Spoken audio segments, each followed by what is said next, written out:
Good afternoon. Thought I would put together my Krampus natural, and I'm gonna use an old style, but I know I've talked about the 107 rubber bands, but these are, let's show them. These are the Alliance Advantage number size 105. A little shorter than the 107s, and all I've done is cut them in half. So what you have is 10 inches worth of band, and it's going to be a little shorter when I put it together. And reason is I wanted to do a little, I was trying to, this may not be 100% accurate, but I was trying to stick with some of the older traditions that my father was telling me about. He told me a story about it's in the 60s when he used to live in the rural farm in Zacatecas with my grandparents in Mexico. And he said when they didn't have access to bands, because they, believe it or not, even in the 60s, there were people who supplied elastics for people for this kind of thing. And let me see. So I cut this pouch fresh, got those splits in it.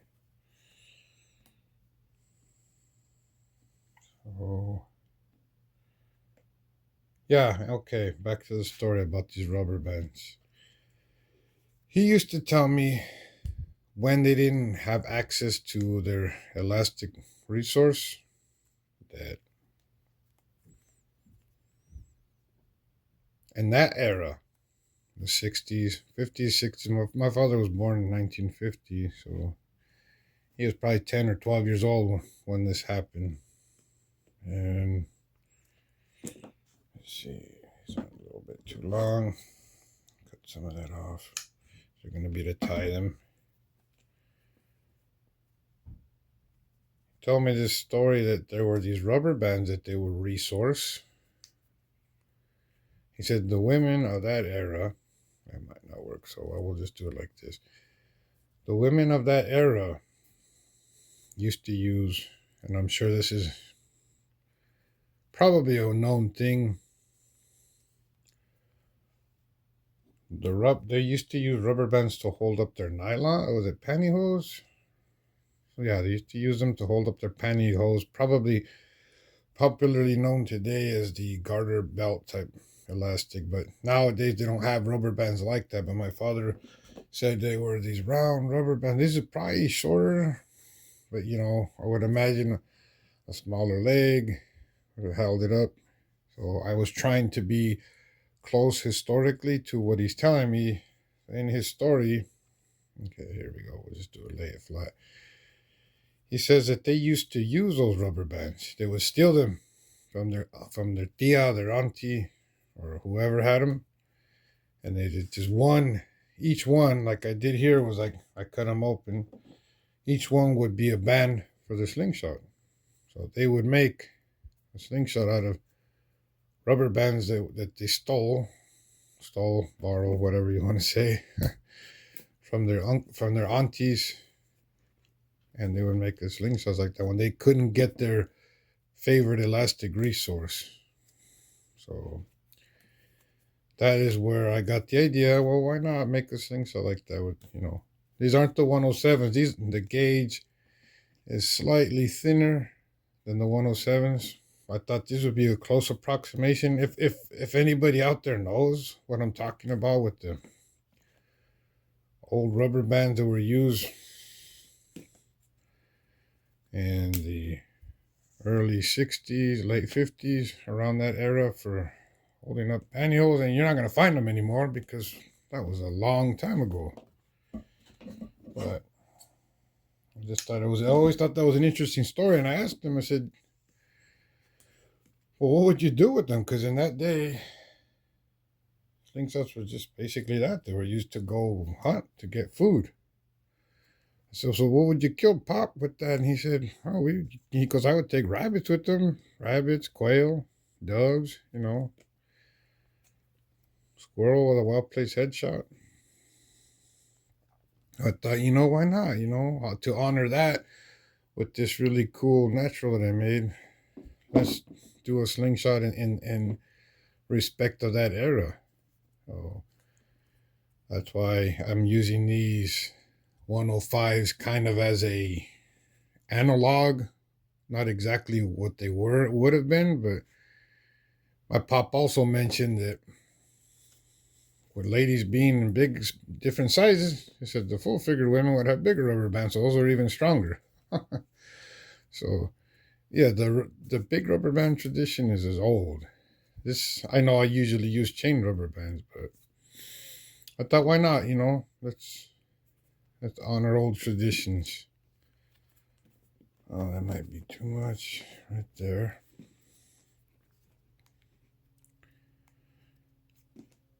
Let me see. Just want it to hold in place. A bit much. I just cut this pouch earlier today from some old work boots I had in my old job. Okay, all right. I know it's probably different from what you're used to seeing with these modern band tying jigs that I hear guys talking about. That's very, very foreign to me. And it's okay, people do what they do. But this is how I do it. Okay, so now we have to attach them. These are butyl, is that how you pronounce it? Butyl inner tube strips. It lasts a long time. The only thing that might turn some people off is it could stain the bands. So for aesthetic reasons, you might want to try something different. But so normally I'll put an insulator when I do this style, but what I'm going to do is just fold over the rubber band. It's going to be a shorter working band, but you want to make sure that they line up in the same alignment. Okay, so I'm doing here. Hopefully it shows in the camera. I'm just folding it over. It'll be a shorter band for my flip style shooting, my quick active shooting style. That's good.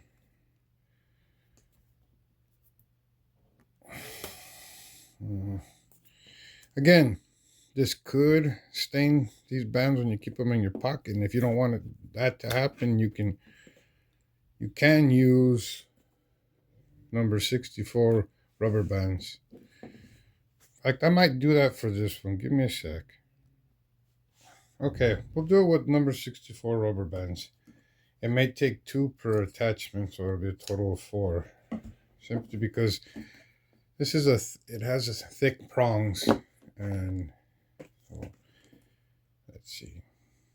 What about these bands aren't as heavy as the 107, so you'll find that the stretch is a little softer, smoother, and if you shorten the band a little bit, what you're doing is you can tax the bands when you pull them, so it'll just mean that you'll be getting more power out of them. All right, so we're folding it over, so it'll be the insulator, because if it were tubes, I would just get a larger tube and put it over the top, or what I used to do is get some soft cloth as an insulator and tie it down like that. This is an against the ties attachment, and it's a very old-fashioned style of attachment.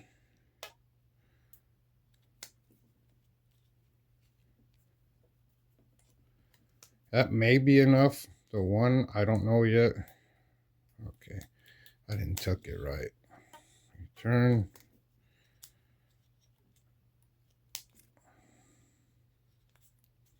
Tuck. Let's see. It should be enough. 1 per side. It's as simple as that. you just make sure. I don't do precise measurements. I had so many years of putting these bands together, these slingshots, and aligning them. And I know some people, that would drive them nuts not having precise measurements. Yeah. We all do it differently. Okay, so let's tie this one down. Now you can see why I put the notches in there to hold the bands in place, to hold the ties in place. Now this is called pulling against the ties. It's an old style. Not a lot of people do the over the top. But this is the way my dad taught me to make them. My uncle makes them like that too. And the only thing I would say is the tying them with the 64s, they can go, they can, they're not going to last as long, but you could always retie it. It's a smooth draw, so we'll see. I will have to, that is the completed slingshot. We'll have to see how it shoots, give it some test shots. Fresh pouch, number 105 rubber bands. A little bit of history behind it. Thanks for watching.